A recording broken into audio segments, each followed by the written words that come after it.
বাঁধাকপির একঘেয়েমো রেসিপি খেতে খেতে যখন মনে হয় একটু অন্যরকম কিছু ট্রাই করি, তখন কিন্তু একবার এই বেসন দিয়ে বাঁধাকপির এই রেসিপিটি অবশ্যই ট্রাই করে দেখতে পারেন। গরম গরম রুটি, পরোটা, লুচির সাথে এই রেসিপিটি কিন্তু দুর্দান্ত খেতে লাগে। আর রান্না করারও বিশেষ কোনো ঝামেলা নেই, সামান্য কিছু উপকরণ দিয়ে কিন্তু রান্নাটা হয়ে যায়। নমস্কার বন্ধুরা, অনুশ্রী রান্নাঘরে আপনাদের সবাইকে স্বাগত। রেসিপিটি তৈরি করার জন্য আমি এখানে 500 গ্রাম পরিমাণে বাঁধাকপি নিয়েছি। বাঁধাকপিটাকে ভালো করে ধুয়ে খুব মিহি করে কিন্তু এখানে কুচিয়ে নিয়েছি।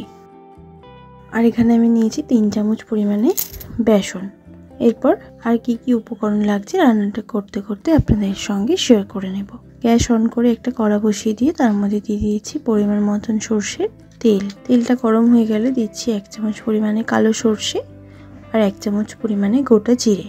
ফোড়নটা ভালো করে ভাজা হয়ে যাওয়ার পর দিয়ে দিচ্ছি সামান্য একটুখানি হিং। হিংটা দিয়ে একটু ভেজে নেওয়ার পর দুটো মাঝারি মাপের দিয়ে দিচ্ছি মিহি করে কুচনো পেঁয়াজ। পেঁয়াজটাকে দিয়ে হাই ফ্লেমে 2 মিনিট একটু ভেজে নিলাম। এরপর দিয়ে দেবো 1 চামচ পরিমাণে আদা রসুন বাটা। আদা রসুন বাটাটা দিয়ে 1 মিনিট সময় ধরে একটু কষিয়ে নিলাম। এরপর দিয়ে দিচ্ছি 1/2 চামচ পরিমাণে হলুদের গুঁড়ো, 1 চামচ পরিমাণে ঝাল লঙ্কার গুঁড়ো, 1 চামচ পরিমাণে ধনের গুঁড়ো, 1/2 চামচ পরিমাণে জিরের গুঁড়ো আর দিচ্ছি স্বাদ মতো নুন। আর সামান্য একটুখানি জল দিয়ে দিলাম। এরপর ভালো করে মশলাগুলোকে কষিয়ে নেব।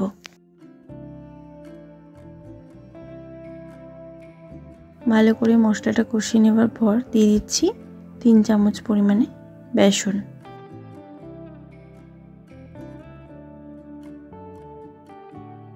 বেসনটাকে দিয়েও ভালো করে মশলার সঙ্গে আমি কষিয়ে নিচ্ছি। বেসনটাকে দিয়ে ভালো করে কষিয়ে নেবার পর আমি দিয়ে দিচ্ছি 3 চামচ পরিমাণে টক দই। ফ্লেমটাকে লোতে রেখে টক দইটা দিয়ে এবার মশলার সঙ্গে আবারও ভালো করে কষিয়ে নেব।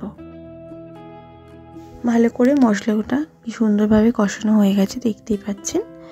এরপর আমি কেটে রাখা বাঁধাকপিগুলো দিয়ে দেব।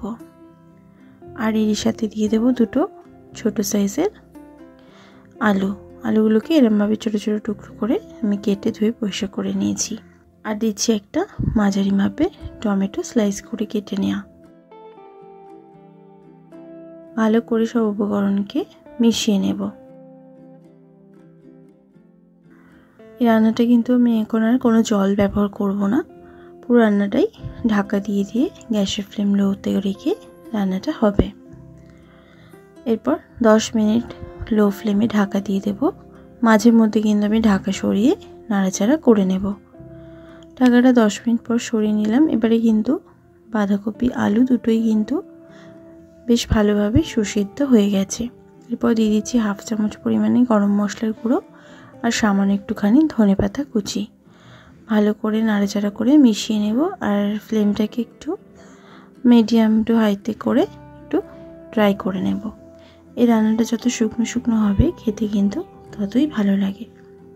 এরপর গ্যাসের ফ্লেম বন্ধ করে দিয়ে আমি এটা গরম গরম পরিবেশন করে নিচ্ছি। বাঁধাকপি বেসনের এই রেসিপিটি কিন্তু গরম গরম রুটি, পরোটা, লুচির সাথে দারুণ লাগে খেতে। একবার অবশ্যই আপনারা এরমভাবে এই রেসিপিটি ট্রাই করে দেখতে পারেন। আশা করছি আপনাদেরও ভালো লাগবে। ভালো লাগলে লাইক শেয়ার করতে ভুলবেন না। কমেন্ট বক্সে কমেন্ট করে জানাতে ভুলবেন না রেসিপিটি কেমন লাগলো। ভালো থাকবেন, সুস্থ থাকবেন। ধন্যবাদ।